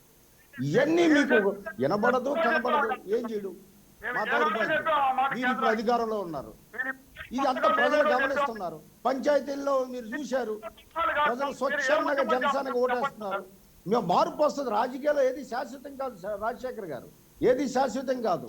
ఓట్ల బళ్ళు అవుతాయి, బళ్ళు ఓట్లు అవుతాయి. ఇవన్నీ మరీ అంత దీనిగా వెళ్ళక్కన అవసరం ఎవరికి అవసరం లేదు. కాబట్టి స్టీల్ ప్లాంట్ మీదే మీరు మాట్లాడండి, రాజకీయాలు పక్క పెట్టండి. ఎలా దక్కించుకుందాం, ఎలా కాపాడుకుందాం అనే దాని మీద దృష్టి పెట్టండి. దయచేసి మీ మనసు మారాలని నేను కోరుకుంటున్నాను. రైట్, రఘునాథ్ బాబు గారు. ఆ, ఇది ఊరికే ఇక్కడ ఎలా ఉందంటే అక్కడ వెళ్ళిన చోట ఏదో అదేంటి సృష్టించి మాట్లాడుతున్నట్టు ఉంది తప్పిస్తే అసలు ప్రస్తుతానికి ఆ స్టీల్ ప్లాంట్ మంచిగా నడవాలి అనే విషయంలో ఇంకా ఆ అద్భుతంగా ఇంకా ఇంప్రూవ్ అవ్వాలి, అది ప్రైవేట్ అయితే అవ్వదు అనేది ఒక రాంగ్ కాన్సెప్ట్. ఒకప్పుడు బిఎస్ఎన్ఎల్ మాత్రమే ఉండేది, ఇవాళ జియో ఎయిర్టెల్ ఇవన్నీ వచ్చే ఐడియా వచ్చినాక మనకి ఎంత సౌకర్యమైంది, ఎంత చౌకైంది. కాబట్టి ఆ రకంగా ప్రైవేట్ అంటే అసలు ఇది నడుస్తున్నగా అది చంద్రబాబు నాయుడు నేనే బ్రాండ్ ఇది డిస్ఇన్వెస్ట్మెంట్ కి అని ఆయన హయాంలో చేయలేదా? 2004 ముందు ఆ రోజుల్లోనే ఎవరు వీటి గురించి మాట్లాడినప్పుడే ఆయన దాన్ని ఎంత ఇది బాగా చేశారు. కాబట్టి ఇవాళైనా అదేంటి రాజకీయాలకు అసెపట్టండి, ఏ రకంగా దాన్ని బాగా చేయొచ్చు, ఏ రకంగా అటు రాష్ట్ర ఆర్థిక అభివృద్ధికి ఇది ఉపయోగపడుతుంది, తోడ్పడుతుంది, అదేవిధంగా ఉద్యోగుల భద్రతలో ఇవన్నీ ఆ విషయంగా ఆలోచించాలి కానీ దానికి సజెషన్స్ సొల్యూషన్స్ చెప్పాలి కానీ ఊరికే ఇది వద్దు ఇది వద్దు ఇది వరకు లాగా కోనారు అలాగే నడుస్తుండాలి, కేంద్ర ప్రభుత్వం అప్పుడప్పుడు పంపు చేస్తుండాలి డబ్బులు, ఇవన్నీ అర్థం లేనటువంటి మాట. ఏదేమైనప్పటికీ అది గ్యారంటీగా నడుస్తుంది, ఇంకా బాగా నడుస్తుంది, ఇంకా వృద్ధి చెందుతుంది. వృద్ధి చెందుతుంది కానీ అది ప్రైవేట్ పరం చెయ్యం, దాన్ని కాపాడుకోవడానికి ఏం చేయాలన్న ఆలోచన మాత్రం చేయట్లేదు అన్నది ప్రధానంగా మీ మీద వస్తుంది. శ్రవణ్ గారు మున్సిపల్ పంచాయతీ ఎన్నికల్లో చంద్రబాబు నాయుడు గారి ఇలాకాలోనే ఇబ్బందికర పరిస్థితి వచ్చింది. ఆయన ఆవేదన వ్యక్తం చేస్తున్నారు. ఆయన రాజకీయ చరిత్రలో ఎప్పుడూ లేనటువంటి పరాజయం అక్కడ ఉంది అని చెప్పి సర్వత్రా తెలుగు తమ్ముళ్ళు కూడా ఆవేదన చెందే పరిస్థితి. రైట్, మీకు ఒక మళ్ళీ అవకాశం వచ్చింది, వెంటనే అవకాశం వచ్చింది. మున్సిపల్స్లో అజెండాతో మీ సత్తా చూపించే ఛాన్స్. సో ఏ రకంగా ప్రణాళికలు చేస్తున్నారు మున్సిపల్ ఎన్నికలకు సంబంధించి? ఎందుకంటే అమరావతి ఇష్యూ కూడా మీ దగ్గర ప్రధానంగా ఉంది. దీన్ని అమరావతి ఇష్యూను కూడా ఈరోజు ప్రజల్లోకి తీసుకువెళ్తే అధికార ప్రభుత్వం మీద వ్యతిరేకం ఉందా, 3 రాజధానులు లేకపోతే ఒక రాజధానికి గత ప్రభుత్వం తీసుకున్న దాని మీద అది కరెక్ట్ కాదు అని చెప్పి ప్రజలు ఓటేస్తారా అన్న అంశాలు కూడా కొన్ని ఉన్నాయి. కొన్ని కార్పొరేషన్లో దీని మీదే ప్రధానంగా దృష్టి సారించారు. విశాఖపట్నం అలాంటి దాంట్లో, ఎందుకంటే అక్కడ ఎగ్జిక్యూటివ్ క్యాపిటల్ అంటున్నారు కాబట్టి అలాంటి ప్లేస్లో ఒకవేళ తెలుగుదేశం పార్టీ కానీ బీజేపీ జనసేన కానీ రెండులో ఉంటే అధికార పార్టీకి వ్యతిరేక పవనాలు వీస్తున్నాయి, వాళ్ళు తీసుకున్న నిర్ణయం తప్పు అని ప్రజలు భావించవచ్చేమో ఆ ఆశ కొద్దిగా ఉన్నది. సో దీని మీద ఓవరాల్గా ఫోకస్ పెడితే మున్సిపల్ ఎన్నికలు అన్నది మీ భవిష్యత్ రాజకీయాలకి ఖచ్చితంగా ఇది చాలా ఇంపార్టెంట్ ఇష్యూ. సో దీని మీద ఏ రకంగా మీరు వెళ్తున్నారు? చంద్రబాబు నాయుడు గారు పర్యటిస్తున్నారు, లోకేష్ గారు పర్యటిస్తున్నారు, మున్సిపల్స్పై మీ కామెంట్. నేను ఇంతకుముందు డిబేట్స్ కూడా మీరు వాచ్ చేయండి, నేను వేరే ఛానల్స్ లో మాట్లాడినవి కూడా. రాజకీయంగా ఎన్నికలు అనేవి పార్టీలు ప్రచారాలు వ్యవహారాలు ఇవన్నీ స్పష్టంగా చేసుకుంటూ వెళ్తాయి. రాజకీయ పార్టీలు తప్పదు, అది ఏ పార్టీ అయినా సరే ఈ రాష్ట్రంలో రిప్రజెంట్ చేస్తున్నా లేకపోయినా కొన్ని కొత్త పార్టీలు, చిన్న పార్టీలు, అన్ని పార్టీలు కూడా ఖచ్చితంగా ఎన్నికల్లో భాగస్వామ్యం అవుతాయి. ఎందుకంటే రాజకీయ పార్టీ అంటేనే ఎన్నికల్లో భాగస్వామ్యం కావాలి. ఇంకా రెండోది ఏంటంటే స్థానిక సంస్థల ఎన్నికలు, మరి ముఖ్యంగా మున్సిపాలిటీలు పంచాయతీల్లో జరగబోయేది ఏమిటంటే ఖచ్చితంగా అధికార పార్టీకి మద్దతుగా ఉంటాయి. ఆ అధికార పార్టీకి 1 సంవత్సరం ముందో 6 నెలల ముందో సంవత్సరం ముందో ఎన్నికలు జరిగితే తప్పకుండా ప్రజా తీర్పుని అంచనా వేయడానికి అవకాశాలు ఉంటాయి. అదేవిధంగా 3 సంవత్సరాలు ఇంకా ఎన్నికలకి సమయం ఉంది కాబట్టి ఖచ్చితంగా అధికార పార్టీకి ఇప్పుడు గెలిచి ఏం చేస్తావురా నువ్వు, అధికారంలో వేరే పార్టీ ఉందిగా అనే మనస్తత్వాన్ని ప్రజలు ప్రస్ఫుటం చేస్తారు. ఏ రాష్ట్రంలోని పంచాయతీ ఎన్నికలు చూసినా, ఎక్కడ మున్సిపల్ ఎన్నికలు చూసినా ఫలితాలు ఇలాగే ఉంటాయి. ఇందులో అసలు ఏమాత్రం కొన్ని ప్రత్యేక పరిస్థితులు ఏదైనా జరిగినప్పుడు తప్ప. ఇక మీరు చెప్పినట్టు పంచాయతీ ఎన్నికల్లో, మున్సిపాలిటీ ఎన్నికల్లో కొంత అధికార పక్షం ఏ రకంగా వ్యవహరిస్తుంది అనేది ప్రజలకు కూడా తెలుసు, మీడియాకి తెలుసు. అది ఏ రాజకీయ పార్టీ ఏ రకంగా వ్యవహారం చేస్తుంది అనేది స్పష్టంగా తెలుసు. ఇప్పుడు ఎవరైతే గెలిచారో ఆ గెలిచిన అభ్యర్థులు స్థానిక బలం మీద, రెండోది పార్టీకి ఆ ఊర్లో కానీ ఆ మున్సిపాలిటీలో కానీ ఉన్న మద్దతు మీద ఆధారపడి ఉంటుంది. ఇది ఏకగ్రీవాలని మనం ఒకసారి స్టడీ చేస్తే ఏకగ్రీవాలన్నీ కూడా ఇప్పుడు కొత్త పుంతలు తొక్కినాయి. గతంలో ఏంటంటే ఎన్నికైన తర్వాత క్యాంపు రాజకీయాలు నడిపేవాళ్ళు, ఏదైనా తక్కువ మెజార్టీతో ఎక్కడైనా కార్పొరేటర్లు కానీ కౌన్సిలర్లు కానీ లేకపోతే ఎంపీటీసీలు జెడ్పీటీసీలు కానీ ఎక్కడైనా తక్కువ మెజార్టీతో ఉన్న రోజుల్లో ఉన్న పరిస్థితుల్లో వాళ్ళ పార్టీ వాళ్ళని సంరక్షించుకోవటానికి కోసం వాళ్ళు క్యాంపు రాజకీయాలు నడిపి వాళ్ళ అభ్యర్థి చేయాలన్న చోట కానీ పరిస్థితులు అట్లా ఉన్నాయి. కానీ ఇప్పుడు ఏంటంటే పోటీ చేసిన అభ్యర్థులే దాక్కోవాల్సిన పరిస్థితికి వచ్చింది. అది దాన్ని బట్టి అర్థం చేసుకోవచ్చు. ఎన్నికల నిర్వహణ కానీ ఎన్నికల పట్ల రాజకీయ పార్టీలు వ్యవహరిస్తున్న తీరుని మనం స్పష్టంగా తెలుసుకోవచ్చు. ఇక స్థానిక కుప్పం గురించి మీరు ప్రత్యేకంగా ప్రస్తావించారు. చంద్రబాబు నాయుడు గారు ప్రత్యక్షంగా ఏనాడు వాటిని పర్యవేక్షించరు, స్థానికంగా ఉన్న నాయకులకు అప్పచెప్తారు. ఆయన చేసిన అభివృద్ధిని కానీ ఆ ఏరియాని కానీ మనం ఒకసారి చూస్తే అపోజిషన్ పార్టీ వైఎస్ఆర్ పార్టీ చాలా ప్రతిష్టాత్మకంగా తీసుకొని మంత్రి గారు పెద్దిరెడ్డి గారు అక్కడికి వెళ్ళి కూర్చొని ఎన్ని రకాలైన వ్యవహారాలు చేయాలో అన్ని చేశారు. కాబట్టి అది కనపడింది అనేది ఆయన పర్యటనలో స్పష్టమైందనేది నేను తెలియజేస్తాను. ఇక మీరు సెంటిమెంట్ చెప్పారు, అమరావతి సెంటిమెంట్. ఎన్నికలు స్థానిక సంస్థల ఎన్నికలు వచ్చినా ప్రాంతానికి సంబంధించిన ఎన్నికలు వచ్చినా సరే ఎన్నికల్లో ప్రభావం చూపే అంశాలు మీరు నేను చర్చించాయే. అందరూ కూడా ఒకటి స్థానిక అభ్యర్థి, రెండోది ఆయన యొక్క గుణగణాలు, మూడోది పార్టీలు చేసే కార్యక్రమాలు ఏవైతే ఉంటాయో ఎన్నికల కోసం చేసే కార్యక్రమాలు డైరెక్ట్ గా మనకి అందరికీ తెలుసు. అవి చర్చించుకుంటే ప్రజాస్వామ్యంలో బాగోదు. ఆ కార్యక్రమాలను బట్టే ఉంటుంది తప్ప అమరావతి సెంటిమెంటో ఇంకోటి ఉంటుందని నేను భావించట్లేదు. రైట్. రాజశేఖర్ గారు ఏంటి మున్సిపల్ ఎన్నికల మీద మీ కామెంట్? సార్, మేము చేపట్టినటువంటి సంక్షేమ కార్యక్రమాలే మాకు శ్రీరామ్ రక్ష. మేము అధికారంలోకి వచ్చిన తర్వాత ఇప్పటి వరకు కూడా మరి మేము ఇచ్చినటువంటి హామీలు నవరత్నాల్లో అయితేమే, అవి కాకుండా ఇతర హామీలు కూడా మేము చిత్తశుద్ధిగా కేవలం మరి ఈ 20 నెలల లోపల నెరవేర్చినటువంటి పరిస్థితి స్పష్టంగా ప్రజలు గమనిస్తూనే ఉన్నారు. ఎందుకంటే పంచాయతీ ఎన్నికల్లో ఇప్పుడు చూసాము, తిరిగి ఇప్పుడు మున్సిపల్ ఎన్నికల్లో కూడా అదే రిపీట్ అవుతుంది. ప్రజలు ఒక నిర్ణయానికి వచ్చారు. మేము ఇచ్చినటువంటి హామీలు నెరవేరుస్తున్నాం కాబట్టి మేము ధైర్యంగా ప్రజల మధ్యకు వెళ్ళగలుగుతాం. తర్వాత వచ్చి ఏకగ్రీవాలు అనేటువంటి ఇప్పుడు కూడా పెద్దలు చెప్పారు. ఏకగ్రీవాలు అనేటువంటి సహజంగా గ్రామాల్లో జరుగుతూ ఉంటాయి. ఏకగ్రీవాలు అనేటువంటి పట్టణ ప్రాంతాలకు కూడా ఈరోజు అదే విధానం ఉంది. అధికారంలో ఉన్న ఏ పార్టీ అధికారంలో ఉన్నా సహజంగా వాళ్ళ అభివృద్ధిని ఆలోచన చేసి స్థానికంగా ఉన్నటువంటి పెద్దలందరూ కూడా మరి మాట్లాడుకొని ఏకగ్రీవాలకి వెళ్ళటం జరుగుతుంది. మరి కొన్ని ప్రాంతాల్లో మరి గందరగోళాలు జరిగినాయి అనేది ఇది మాట్లాడారు. ఈ ఎన్నికలు అన్న తర్వాత చిన్న చిన్న సంఘటనలు, చిన్న సంఘటనలు జరగడం సర్వసాధారణం. కానీ నేను ఒకటి మాత్రం చెప్పదలుచుకున్నాను. ఇప్పుడు ఏకగ్రీవాలను కూడా ఇప్పుడు ఇతర పార్టీలు, ఇప్పుడు తెలుగుదేశం పార్టీకి సంబంధించి కానీ, జనసేన పార్టీ కానీ, బీజేపీ కానీ ఇప్పుడు అనేక చోట్ల వాళ్ళంతటి వాళ్ళే మరి మేము కంటెస్ట్ లో ఉండే ఆలోచన లేకుండా వాళ్ళు ఏకగ్రీవాలకి వాళ్ళు కూడా అంగీకరించినటువంటి పరిస్థితులు కూడా ఉన్నాయి. మరి వాటన్నిటిని తీసుకొచ్చి దౌర్జన్యం చేశారో లేదా కిడ్నాపులు చేశారో అంటే ఎలాగండి? ఏకగ్రీవాలు అనేటువంటిది ఈరోజు కొత్తగా వచ్చిందేం కాదు. కాకపోతే ఈ రోజు కొద్దిగా అధికంగా ఉంటున్నాయి. ఎందుకంటే ఈరోజు జగన్మోహన్ రెడ్డి గారు చేపట్టేటువంటి సంక్షేమ కార్యక్రమాలకి మరి ఆకర్షితులైన తర్వాత ప్రజలైతేమి లేదా ఇతర పార్టీల నుంచి కూడా ముందుకొచ్చి నిలబడడం వల్ల ఉపయోగం లేదు, అనవసరంగా డబ్బులు దండగ తెప్పితే వేస్ట్ అనేటువంటి నిర్ణయానికి మరి ఇతర పార్టీలు వచ్చిన సందర్భంలో వాళ్ళు మాట్లాడుకొని స్థానికంగా వాళ్ళు ఒక నిర్ణయానికి వస్తారు. వాళ్ళ ప్రాంతం స్థానికంగా ఉన్నటువంటి ప్రాంతం అభివృద్ధి చేసుకోవాలనే ఆలోచనతో తీసుకున్నటువంటి నిర్ణయాలే. అది వదిలిపెట్టేసి మరి వాళ్ళు ఏకగ్రీవాలు అనేటువంటిది దౌర్జన్యం చేశారని, అవి చేశారు ఈ చేశారని అనవసరమైనటువంటి ప్రచారాలు చేస్తున్నారు. అది అవాస్తవం అని తెలియజేస్తున్నాను సార్. మేము ఏదైతే పంచాయతీ ఎన్నికల్లో మాకు విజయాలు ఏ విధంగా మరి ప్రజలు మమ్మల్ని ఆదరించారో అదే విధంగా ఈ కార్పొరేషన్ మున్సిపల్ ఎన్నికల్లో కూడా వైఎస్ఆర్ కాంగ్రెస్ పార్టీ విజయదుందుకు మోగిస్తుందని ఘంటాపథంగా చెప్పగలను. ఓకే, పంచాయతీలో జెండా లేని ఎన్నికల్లోనే 90% అబౌవ్ మేము సాధించుకుంటా ఉంటారు. మరి మున్సిపల్స్లో ఏం చెప్తారు? ఎంత పర్సెంటేజ్ తీసుకోబోతున్నారు? ఏముందా?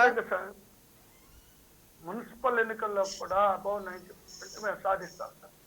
ప్రజలు ఆదరిస్తారనేటువంటి నమ్మకం ఉంది. మా సంక్షేమ కార్యక్రమాలే మా శ్రీరామ రక్ష కాబట్టి ఖచ్చితంగా మేము వాటిలో కూడా విజయం సాధిస్తాము.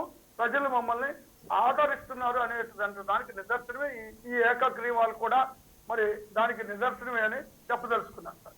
రైట్. రఘునాథ్ బాబు గారు, బీజేపీ పరిస్థితి ఏంటండి? 90% అబోవ్ మున్సిపల్ ఎన్నికల్లో, కార్పొరేషన్లో కూడా అని చెప్పి ఘంటాపదంగా వైసీపీ చెబుతుంది.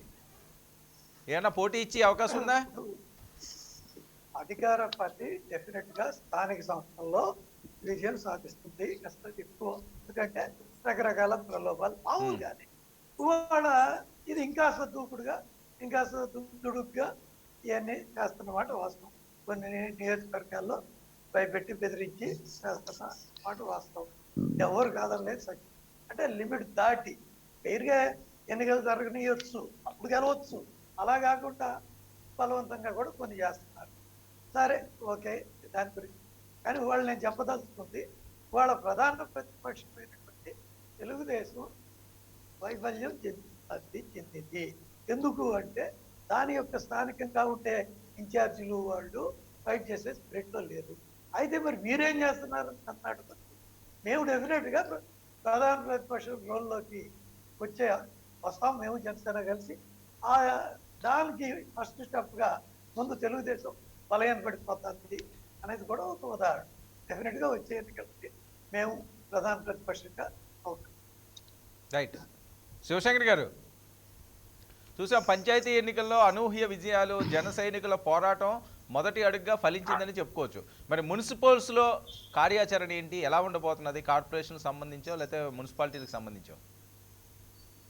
అంటే వర్మ గారు, మున్సిపల్ ఎన్నికల్లో మేము తీవ్ర పోటీ, గట్టి పోటీ కూడా కాదు, తీవ్ర పోటీ మా బీజేపీ జనసేన కూటమి విశాఖపట్నంలో కానీ, విజయవాడలో కానీ, గుంటూరులో కానీ ఎక్కడెక్కడ మేము నిలబెట్టిన అభ్యర్థుల్లో ఇవ్వబోతున్నాం.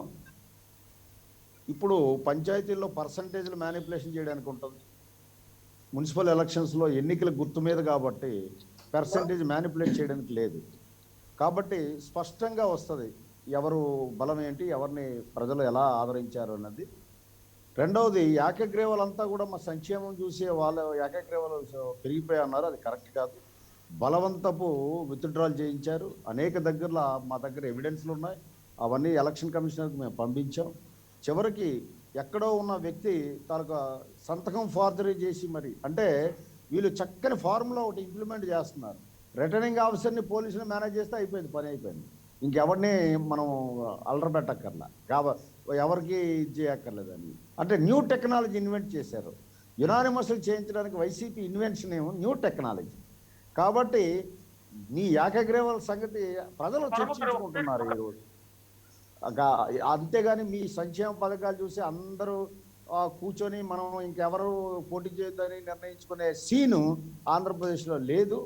కాబట్టి మున్సిపల్ ఎన్నికల్లో 14వ తారీఖుని ఎవరుని ఎంత ఆశీర్వదించారు ప్రజలు అనేది ఖచ్చితమైన డేటా వస్తుంది. పంచాయతీ ఎన్నికలో అంటే ప్రతి వాళ్ళు నాది 90 నాది 80 అని అంటే అక్కడ 200% వెళ్ళిపోతుంది. ఒక జనసేన ఖచ్చితమైనటువంటి స్టాటిస్టిక్స్ చెప్పింది తప్ప మిగతా అన్ని పార్టీలు కూడా ఇన్ఫ్లేట్ చేసాయి. కాబట్టి ఇప్పుడు 14వ తారీఖు ఆ పరిస్థితి ఉంటుంది వర్మ గారు. ఎందుకంటే గుర్తు మీద పోటీ చేస్తున్నాం కాబట్టి స్పష్టంగా వస్తుంది. అంతవరకు మనం వెయిట్ చేద్దాం. రాజశేఖర్ గారు, వర్మ గారు, రాజశేఖర్ సార్, నేను ఒకటే చెప్పదలుచుకున్నాను సార్ సూటిగా. మరి జనసేన నాయకులు ఒకటి అడుగుతున్నాను సార్. ఏంటంటే ఇప్పుడు పంచాయతీ ఎన్నికల్లో మరి ఆ విధంగా చేశారు, లేదా మేనేజ్ చేశారు, అవి చేశారు, ఏం చేశారు అన్నారు. మున్సిపాలిటీ ఎన్నికల్లో ఖచ్చితమైనటువంటి రిజల్ట్స్ వస్తాయి అనేటువంటి మాట కూడా మాట్లాడారు. ఓకే, నేను ఒకటే చెప్తున్నాను సార్. ఒకవేళ మున్సిపల్ ఎన్నికలు, కార్పొరేషన్ ఎన్నికల్లో వైఎస్ఆర్ కాంగ్రెస్ పార్టీకి మెజారిటీ సీట్లు వస్తే మీరు ప్రజలకు క్షమాపణ చెప్తారా? మీరు అన్న మాటలకి ప్రజల తీర్పుని శిరసా వహిస్తారా? ఆ రోజన్నా ఒప్పుకుంటారా? నేను అడుగుతున్నా.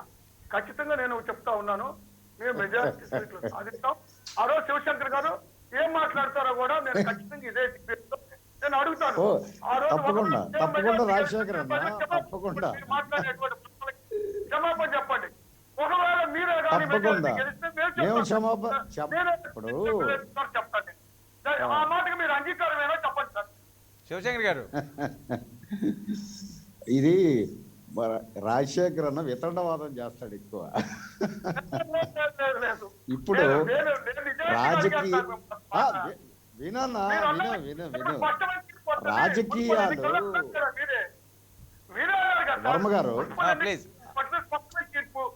దానికి నేను మీరు మాట్లాడించారు నా వెయిట్ మాట వెయిట్ కూడా వినండి. రాజశేఖర్ గారు ప్రజాస్వామ్యాన్ని రాజశేఖర్ గారు వినండి ఆయన ఏం చెప్తారు. ప్రాథమిక హక్కులు ఇవ్వండి. చెప్పండి చెప్పండి సార్. ఎన్నికలు, ప్రజల తీర్పు, ఈ రెండు ఇటువంటి అంశాలు అని అంటే బహుశా విన్స్టన్ చర్చిల్ రెండవ ప్రపంచ యుద్ధం అయ్యాక ఎన్నికల్లో ఓడిపోతే ప్రజలు ఏమన్నారంటే నువ్వు యుద్ధాన్ని సక్సెస్ఫుల్గా లీడ్ చేశావు, కానీ నీ పని యుద్ధంతో అయిపోయింది. ఇప్పుడు ప్రజారంజక పాలన కావాలి కాబట్టి నిన్ను ఓడించాం, వేరే వాడిని ఎన్నుకున్నాం అని అన్నారు.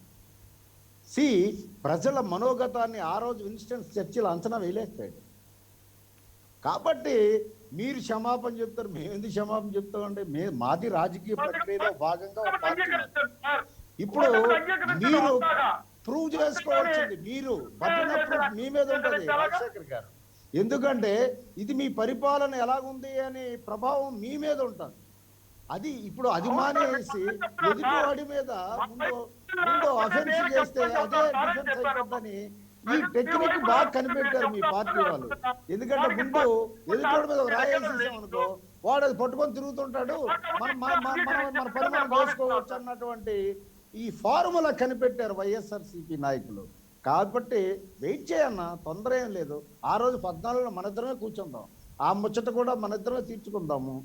ఎలా జరిగే ఎన్నికలు ఏ రకంగా ఉన్నాయనేది మనం మాట్లాడదాం, ప్రజలు కూడా చూస్తారు. మీరు అంగీకరించారా? నేను ఇచ్చినటువంటి ఛాలెంజ్ మీరు అంగీకరించారా?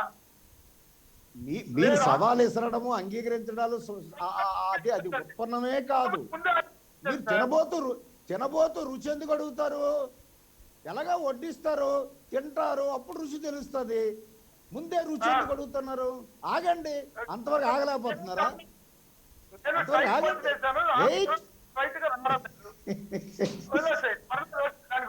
ఇప్పుడు ఏకగ్రీవాలంటే మీ చేతిలో ఉంది.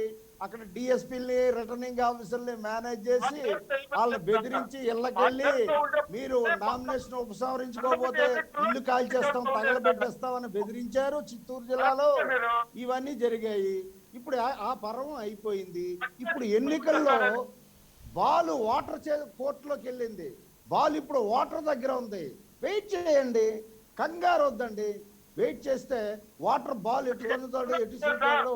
Ball in the court of water ఇక్కడ అంతిమ తీర్పిస్తాడు. వాటర్ తీర్పు వరకు వెయిట్ చేయండి, గాబరపడద్దండి, గాబరపడద్దు. రాజశేఖర్ గారు మీరు ప్రొఫెషనల్ ఫుట్బాల్ ప్లేయరు. బాల్ అయితే మీ చేతుల్లో లేదట, మీ కాళ్ళ దగ్గర లేదు, వాటర్ దగ్గర ఉందట. చూద్దాం మరి మీరు ఏ రకంగా కీప్ చేస్తారో దాన్ని. నేషనల్ ప్లేయర్ సార్ నేను. అవును తెలుసు నాకు, అందుకనే కదా మీరు ప్రొఫెషనల్ ప్లేయర్ అన్నాను. నేను అందుకే సార్ నేను ఒకటి చెప్తున్నాను సార్, బాలు ప్రజల కోర్టులో ఉంది. ప్రజలు తీర్పు మాకు అనుకూలంగా ఇస్తే ఓటమిని అంగీకరిస్తారా జనసేన పార్టీ అని అడుగుతున్నాను సార్ నేను. బాలు వాళ్ళు ప్రజల ప్రెజంప్షన్స్ ఎందుకు? ఇప్పుడు మీరు రాజశేఖర్ గారు మీరు ఫుట్బాల్ తో పాటు ఆస్ట్రాలజీ కూడా నేర్చుకున్నారా? ఓకే రాజశేఖర్ గారు వద్దు, వెయిట్ శివశంకర్ గారు ఓకే స్ట్రైట్ అండి. కార్పొరేషన్లకి మున్సిపల్కి సంబంధించి జనసేన ఎన్ని విజయాలు నమోదయ్యే అవకాశం ఉంటుంది? మీకున్న లెక్కల ప్రకారం ఉంటుంది కదా, ఈ ప్లేస్లో మనకి వింగ్ బాగుందని. ఓకే జనరల్గా మాట్లాడుకుందాం ప్లీజ్. అదే ఇప్పుడు నేనేమంటానంటే, నేను 2 రోజుల నుంచి జీవీఎంసీ ఎన్నికల ప్రచారంలో బీజేపీ నాయకులు మేము వెళ్తున్నామండి. వర్మ గారు ఉధృతంగా మేము చేస్తున్నాం. ఎవ్రీడే 11 o'clock అవుతుంది మేము ఇంటికి వచ్చేసరికి. ఓకే అసలు ఆ ప్రజాస్పందన చూస్తే మాకే ఆశ్చర్యం వేస్తుంది. తిడుతున్నారండి ప్రభుత్వాన్ని, మా సంక్షేమ పథకాలను మాకు గెలిపిస్తాయి, మేము అసలు గుర్రం ఎక్కిపోయాము, ఆల్రెడీ ఎక్కిపోయాము అని మా రాజశేఖర్ అన్న చెప్తున్నాడు. కానీ ప్రజలు చేదరించుకుంటున్నారు. ఏంటి అసలు ఈ ప్రభుత్వం ఏం చేస్తుంది? పిచ్చి ప్రభుత్వమా? ఏం చేస్తుంది అని ఆ స్పందన చూస్తే మాకే ఆశ్చర్యం వేస్తుంది. కాబట్టి అనూహ్య పరిణామాలు ఉంటాయి 14వ తారీఖుని. వర్మ గారు అనూహ్య నిశ్శబ్ద విప్లవం ఒక లేయర్ నడుస్తుంది. వీళ్ళ ఆశ అంతా ఏమిటంటే 8వ తారీఖు 9వ తారీఖు మీద ఇలా ఆశ ఉంది. ఎందుకంటే ఆ 2 రోజులు డబ్బులు పంచుతారు. డబ్బులు పంచి ఓట్లు కొనుక్కోవడం వల్ల మనం ధీమాగా ఉన్నారు. కానీ అది ఇప్పుడు వర్కౌట్ అవ్వదు. అది వర్కౌట్ అవ్వదు. ఆల్రెడీ విశాఖపట్నంలో ఆ ప్లాన్ బిని అమలు చేయడానికి రెడీగా ఉన్నారు, కానీ ప్రజలు మాత్రం డబ్బులు తీసుకున్నా సరే వాళ్ళు ఎవరు అనుకుంటే వాళ్ళకే ఓటారు. ఆ పరిణామం మీరు చూస్తారు. సార్ ఇప్పుడు ప్రజల తీర్పుని డబ్బులతో పోల్చడం అనేటువంటి మంచి పద్ధతి కాదు సార్. అంటే డబ్బులతోటి అది మీరే చెప్తున్నారా? ప్రజలు ఎందుకు అవమానపరుస్తారు నాకు అర్థం కావట్లేదు. ప్రజలు ఇప్పుడు ప్రజల్ని కాదు, మిమ్మల్ని అవమానపరుస్తున్నారు. మంచి పద్ధతి కాదు. ఇప్పుడు ఒక ఆయన ఏం చెప్పారండి, ప్రజల అమాయకత్వాన్ని కొనొద్దు, ప్రజల కొరకు ఆత్మగౌరవాన్ని కొనొద్దు. చెప్పారు కదండి, తెలుగుదేశం పార్టీ వాళ్ళని మేము ఎడ్యుకేట్ చేస్తున్నాము. ఓటు అనేది బాబాసాహెబ్ అంబేద్కర్ గారు ఇచ్చినటువంటి ఆత్మగౌరవము, దాన్ని సరిగా వినియోగించుకోండి అని మేము ఎడ్యుకేట్ చేస్తున్నామండి. అది అది మంత్రంలో పనిచేస్తుంది. ఓకే, నేను అందుకే చెప్తున్నాను సార్, వీళ్ళకి అంత నమ్మకం ఉంది. వీళ్ళు అసలు డబ్బులు అనేటువంటిది తీయరు. కానీ ఇందాక కాలర్ చెప్పారు, డబ్బులు పెట్టి మా వార్డులో గెలిచారు వీళ్ళు అని, మన పంచాయతీ వాటిలో గెలిచారని మొన్న చెప్పారు, 1000 రూపాయలు పంచారని. శివశంకర్ గారు ముందే చెప్పారు, ఆయన ఏం మాట్లాడాల. సరే ఏది ఏమైనా డబ్బులు పంచినా పంచకపోయినా ముందు ప్రజలని అవమానకరంగా మాట్లాడమని సరైన విధానం కాదు. డబ్బులతోటి గెలుస్తామని అది అలా ఉంచుతా సార్. నేను ఇంకొకటి చెప్తున్నాను, మీరు ఇప్పుడు ఇన్ని మాకు ప్రజలు యావగించుకుంటున్నారు, ప్రజలు వ్యతిరేకంగా ఉన్నారు అన్నారు కదా, ఓకే మీరే గెలుస్తారు. సరే మీరు ఒకవేళ మేము గెలిస్తే మీరు క్షమాపణ చెప్పండి అని నేను అడిగాను. నా ఛాలెంజ్ ఎందుకు మీరు స్వీకరించలేకపోతున్నారు? మీకంతా నమ్మకం ఉంటే చెప్పండి సార్. మీరు ఎందుకంటే మీరు ఓటమికి దగ్గర ఉన్నారని మీకు తెలుసు. మీరు గెలిచేటువంటి అవకాశం లేదు. పరిస్థితులు తిరస్కరించబడ్డటువంటి వ్యక్తులు, తిరస్కరించినటువంటి పార్టీ మీది. పార్టీ పెట్టాక 2 చోట్ల ఓడిపోయినటువంటి చరిత్ర మీ శివశంకర్ గారు లాస్ట్. ఏదన్నా ఆవు కథ చెప్తున్నారు రాజశేఖర్ గారు. ఎందుకంటే ఆవుకు 4 కాళ్ళు ఉండడం వాస్తవాలు మాట్లాడట్లేదు. నేను వెయిట్ చేయండి. మీకు వర్మ గారు అర్బన్ ఓటర్, రూరల్ లోనే మాకు 27% మేము అనూహ్యమైనటువంటి టర్న్అవుట్ ని మేము పొందాం. మొన్న మీకు తెలుసు, మీ ఛానల్ వారు కూడా, అన్ని ఛానల్ కూడా ఈ విషయంలో అయితే అది ప్రసారం చేశాయి. అర్బన్ ఓటర్ ఇంకా విచక్షణ ఉంటుంది, ఆలోచన శక్తి ఉంటుంది. కాబట్టి మేము ఇది గణనీయంగా పెరుగుతుంది అని మేము ఎక్స్పెక్ట్ చేస్తున్నాం. క్షేత్రస్థాయిలో కూడా మాకు సంకేతాలు అందుతున్నాయి వర్మ గారు. ఖచ్చితంగా ఈ కూటమి అర్బన్ లో గణనీయమైన ప్రగతి సాధిస్తుంది. అది మనం 14వ తారీఖున చూద్దాం. ఓకే, థ్యాంక్ యూ శివశంకర్ గారు చర్చలో పాల్గొన్నందుకు. థ్యాంక్ యూ అండి కాకమాన రాజశేఖర్ గారు, థ్యాంక్ యూ శ్రవణ్ కుమార్ గారు, థ్యాంక్ యూ రమేష్ బాబు గారు. For more updates, please subscribe 99 TV Telugu.